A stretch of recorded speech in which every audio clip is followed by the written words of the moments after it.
Yeah, so honestly, I don't know where I'm going to start with this. This is a lot of uncharted territory of madness. What I could start with is how I got here, but that would be boring. Um, let's start with where I am, and we can go backwards from there. Pretty much, let's just say I work for company X, or X. That makes sense. Company X. Pretty much the way how Company X works is it puts on this big appearance of being very, very composed and very perfect. Everything's fine. Holy shit, it's perfect fine. That's, Company X is the most dysregulated, mismanaged, chaotic piece of, well, where do you even start with this? Um, now let's focus on that would make things easier. I've worked for Company X for over 2 years now, and for over a year of it, I was a grunt worker, pretty much doing the easiest bullshit. It was a job that I took, well, because of the pandemic. My previous job kind of closed down, my school closed down, and it was just a complicated ball of mess, and it was one of those situations where bills had to be paid, and, well, I got hired on. So I'm gonna skip the beginning and go right to where I am right now of what's the best way to describe the department I'm in? Okay, the archive. Yeah, I work in the archives, and the one thing I discovered on my first week is that the person that was training me to work in the archives, they had no idea what they were doing. A lot of nuances with the archives is sometimes we get phone calls and emails from head office, and head office is like, "Hey, yeah, well, fuck, we have concerns and some problems, and we don't trust your building to actually be on top of it. So can you just do a little bit of research and pull out this document and determine if that is true?" And then what happened was harder ones started coming up that involved deeper information mining, and it's never a good sign that when a person that's training you starts finding ways to switch the topics after you ask a question of like, "Oh, how do you do this?" or "How do you research? How do you like actually do what is needed for the job?" Yeah, so I still didn't even fully understand uh, honestly, it's a little bit of a mess. I'm just rambling on because here I am in between appointments, just driving my clunker of a car. I know I didn't say this, but the number one reason I'm doing this experiment is because I realized that I don't talk enough about this. Before, I was a well, antisocial, quiet person, but working in the archives has been very isolating, which it shouldn't be. It's like an open concept office, and I end up being smack dab in the middle of everything. So, Company X, I don't even know why they picked me for this role. It's just one day out of the blue, after being frustrated with applying for position after position to like try to get a better job and not getting any feedback on any of my interviews. I get this random call in the middle of my sleep cycle saying, like, pretty much this was from HR, saying, "Oh, yeah, um, we have a position available for working in the archives. Do you want to work in the archives? I'm like, I'll pay more, and they're just like, oh yeah, this is, I'm just gonna call it level C. It's a level C job. I'm like, oh, okay, so that's what I was like trying to interview for anyway, so yeah, sure, I'll accept it. And so like that happened. I walk into, like, I drive to work, walk into the building, and I tell my coworkers that, like, yeah, I got a cold call, and I'm being hired for the archive department. And first concern I had was none of them knew what the fuck I was talking about. No one knew about the archives. No one knew about this thing. And then I had a moment of like concern, like, should I even be talking about the archives? That concern was unfounded because it was a sub-department of a department that was unrelated to the operations of the archive. Why is it structured in that way? I don't know. That's just how Company X works. And my first week on, I found out that there was another person hired that was for one half of the week, and I was for the other, to like make sure things were managed properly throughout the week, even when we had our days off. And the person that was training us had no idea, had little to no training themselves, and any of the hard, I'm just gonna say, hard cases that would show up in the computer system, they just deflected and said, okay, no, let's just leave that for another day. It's not that bad. It's, let's just focus on all the other smaller things. So, the person that I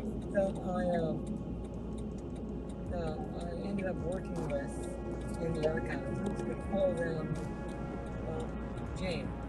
So Jane and I have been doing everything in the archives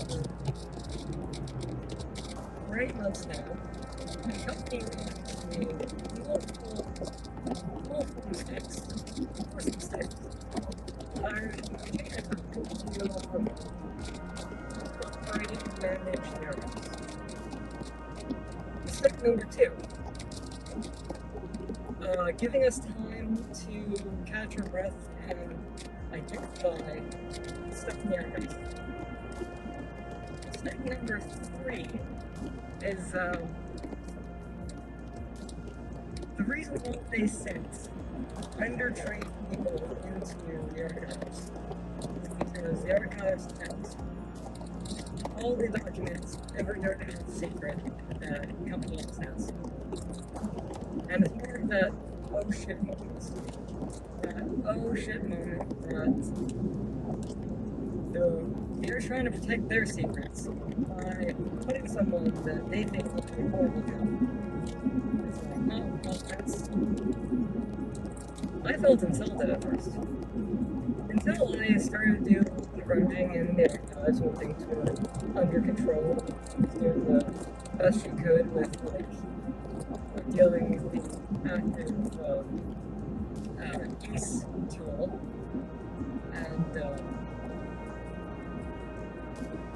and I realized I have administrator level permissions for everything in the building, except for security and HR. It's like I had access to all the training material, I had access to all the tools of every department. And I wasn't trained on it, I wasn't told on it. But then I found the archive training material and the archive main webpage. And then I just had like a really big oh shit moment where my heart sank. And to just put it lightly, is my heart sank.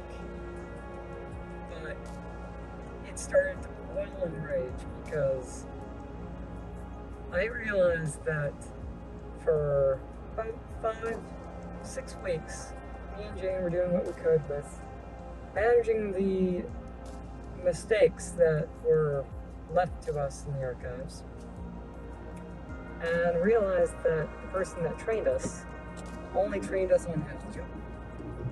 The first half of the job is there's a computer system in place where it's an archive management system to make connections with head office and potential concerns, where they can like flag a case or file as red.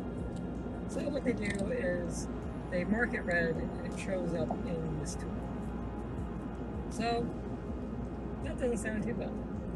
So 6 weeks go by and I'm still doing what I can. And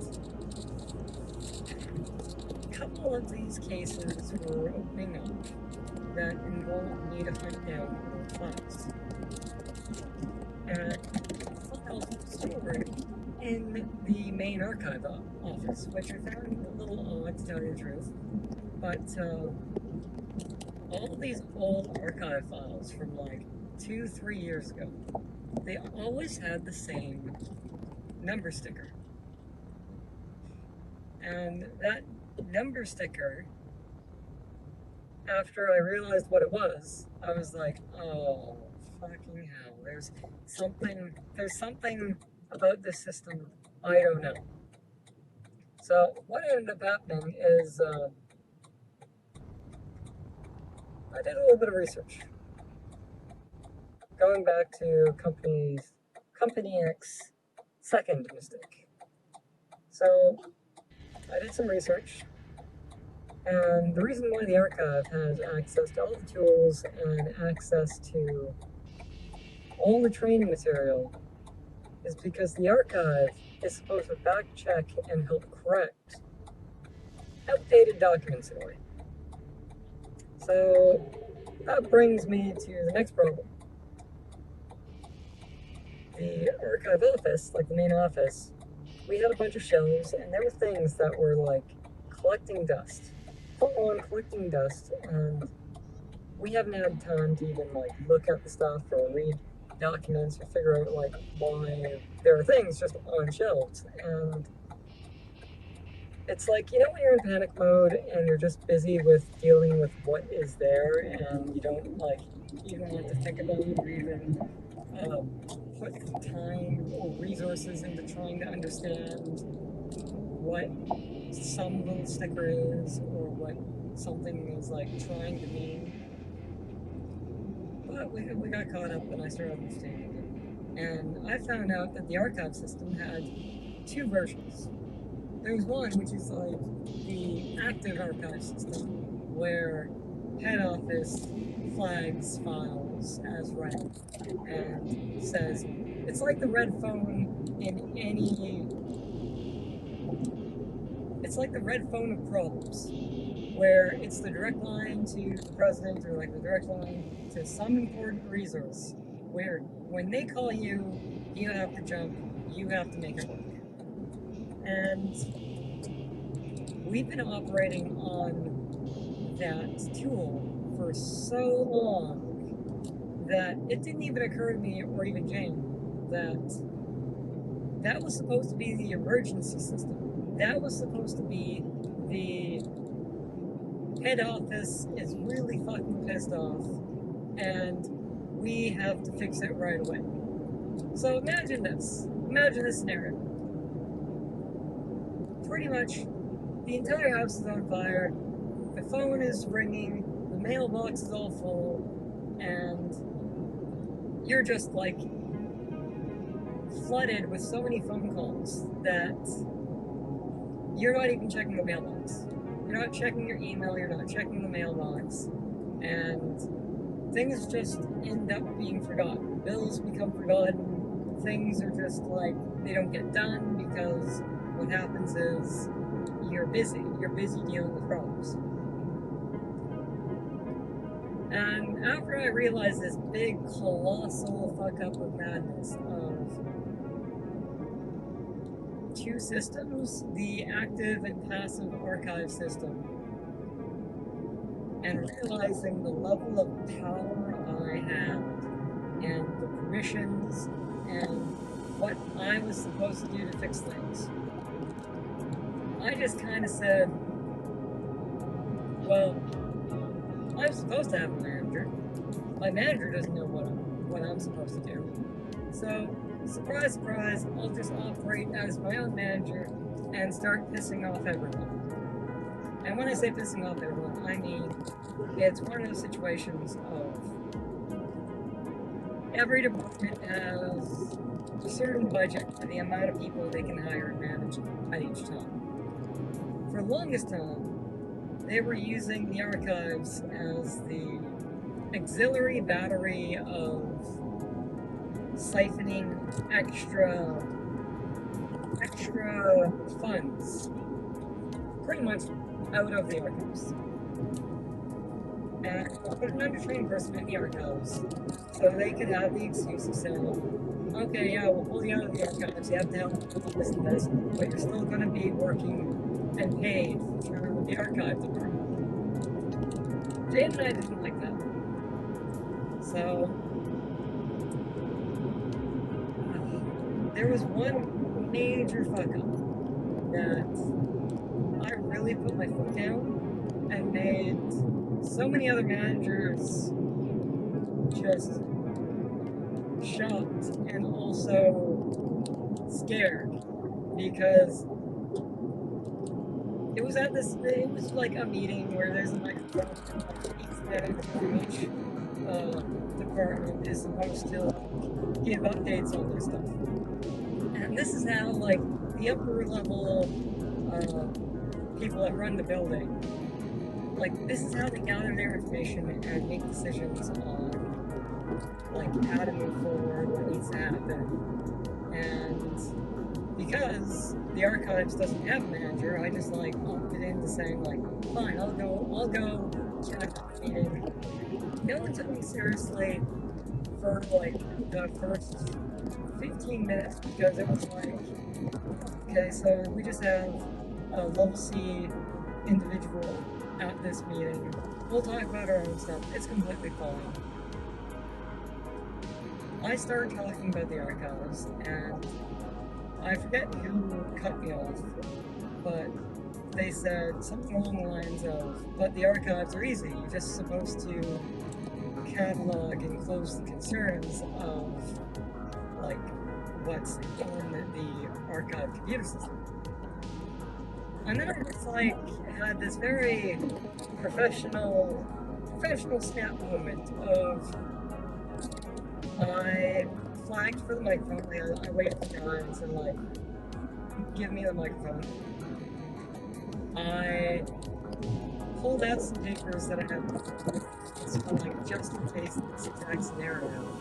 And I said, the archives have been undermanaged, undertrained for over 3 years, and there have been documents and problems and things left in the archives that we've had responses for, we've had solutions for, but people haven't been trained or aware enough to actually correct them. And the main tool that you're basing your decisions on what you need to allocate to the archives is supposed to be the emergency, everything's on fire line of, these are the things that head office wants us to fix ASAP. The person was confused by that and said, like, why does that even matter? And then I, like, went into a expense report saying head office wanted me to gather data for, it was something like $10,000 worth of missing inventory, missing resources. And the information I found was less than desirable for Company X. And the changes that they told me to implement involved pretty much fixing all of these problems. And then I went down the budget. I went down the list of things that head office wasn't happy about. And I'm just gonna call him Captain D. Let's just say he's level E, pretty much high above me. And Captain D says, like, what resources do you need? And I say, like, well, for starters, I need 2 other people to pretty much pull in trailers from off-site. We have to inspect all the trailers. We have to figure out if there's, like, document errors or if there's some conflict. And then head office, they actually said, we want photos of everything. So here I was being diligent and taking photos of everything. Well, I would be, but the meeting just kind of goes in the direction of the archives is more screwed than what everyone even thinks, but they still don't respect it. So they say, okay, we'll give you 1 person and pat on the back for doing the job.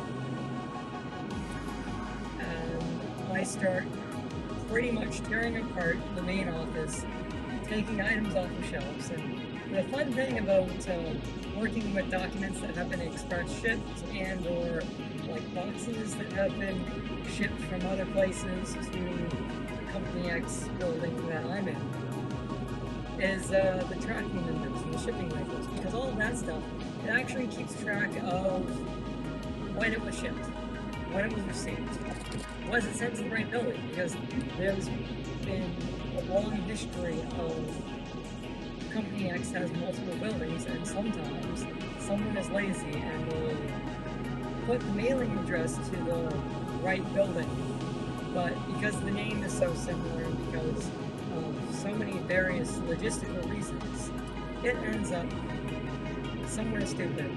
Someone doesn't even know like what to do with it. So it gets thrown into the archive department because it's a problem that they don't deal with.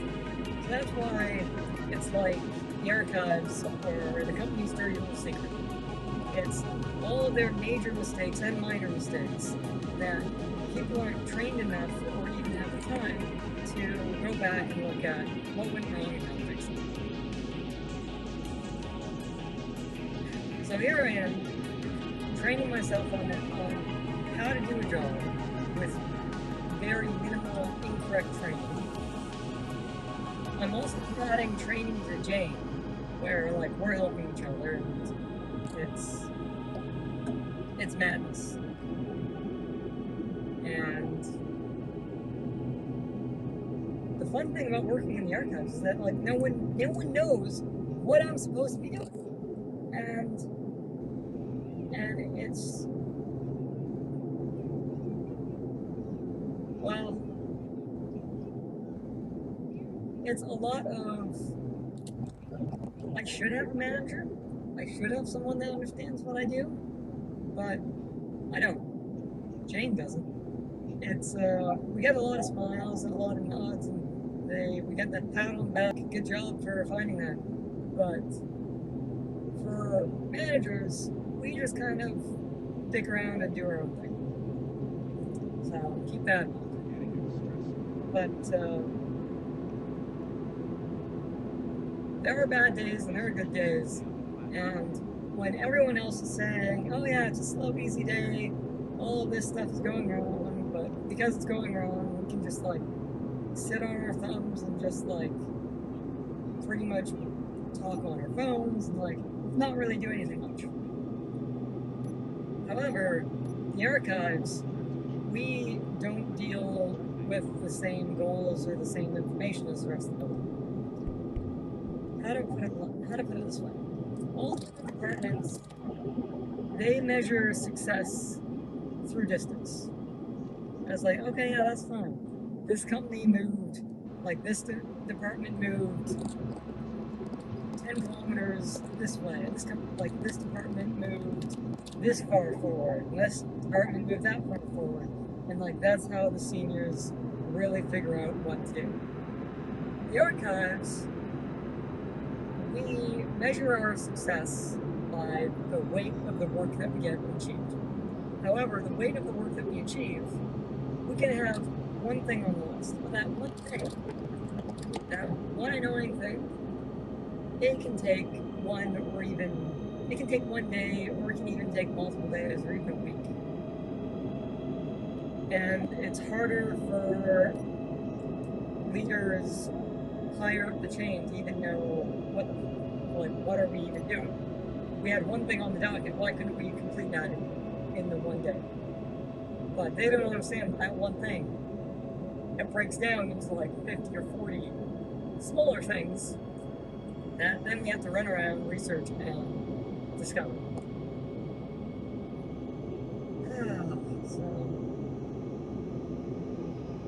So like that's kind of why I say that it's the separation of departments don't really understand what the archive does, and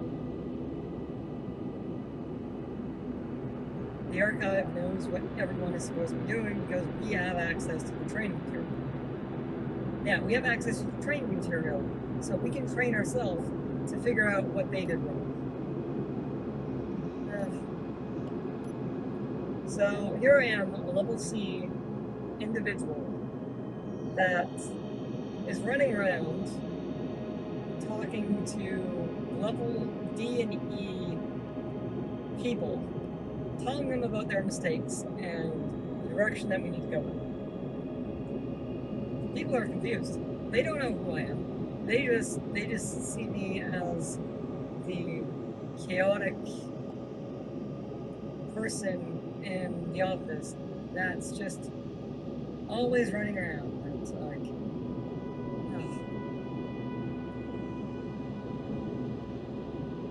but it doesn't surprise me. It really doesn't. How do I begin to explain this?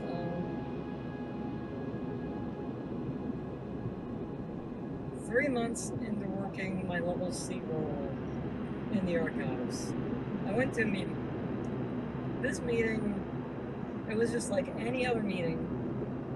We had like a couple new level E senior people show up. They wheeled in a TV and a computer, and they were trying to give us a lecture. And I'm frustrated because I already know all the problems that's going on here. I'm already like in the process of fixing these things. These 3 level E individuals that they outright boast has multiple master degrees, and it's like, okay, so we're supposed to be talking to people that are very smart and very competent, and I'm supposed to listen to what they're supposed to be saying. So what happens is these 3 people, they wheel in a TV on one of those like wheelie carts, and there's a computer on the wheelie cart too, and they all start talking, and they all are very like really hyped up to do this meeting and actually talk. But here's the fun thing. They start like trying to operate the TV, and it won't turn on. The TV won't turn on. The computer that they have plugged into it won't turn on, and then they're just like scrambling around on the phone, like calling IT, being like, "You sent us faulty things," blah blah blah, and like I know exactly what the problem is because they wheeled in the TV and computer, and then they got distracted and forgot that they never plugged it in. I work with people that I don't even trust to, like, if I had these 3 people in my home, I would be like, please don't operate my toaster, please don't operate my computer, please don't turn on anything, because these people that are supposed to, like, they're supposed to have masters, and they're supposed to, like, actually know, or at least pretend to be competent. they wheeled in a TV and a computer. They were the ones that wheeled it in. They wheeled in a TV and a computer, and they didn't plug it in, and then they started arguing with each other about, like, why it's not working. So here I am with a smug ass smile under my mask, sitting at a table, like watching these three people trying to lecture me on things that they can't.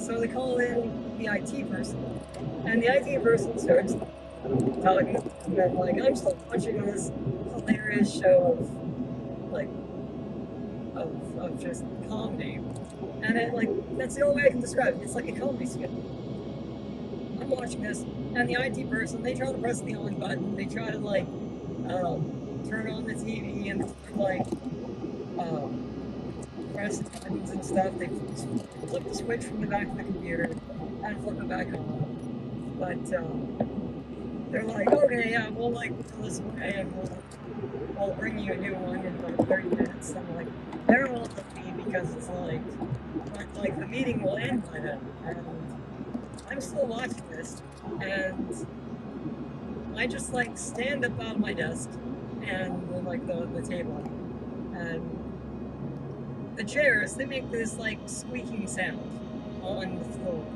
So when someone stands up, it's very, very honest. I don't even look at these three people.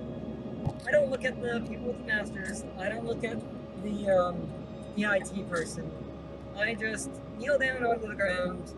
I grab this power cable, and I don't say a thing. I don't even talk to them. And I plug it in. And then the four clowns, they just said, oh, thank you. It must have got unplugged when we were, like, moving things. And I didn't say a thing. I didn't say a thing because, well, anything I said would sound either disrespectful, antagonizing, and or just like an asshole. I don't like sounding like an asshole. However, it doesn't make a smile on my face. Which, thanks to the pandemic time, it was hidden under my mask. So, in that way, the meeting went on, we did all of our stuff, the people went away, and it was like that very point in time where I'm like, I started to, like, keep track of who tells me they have masters or they have, like, this type of training, because there is some weird correlation that I found that the more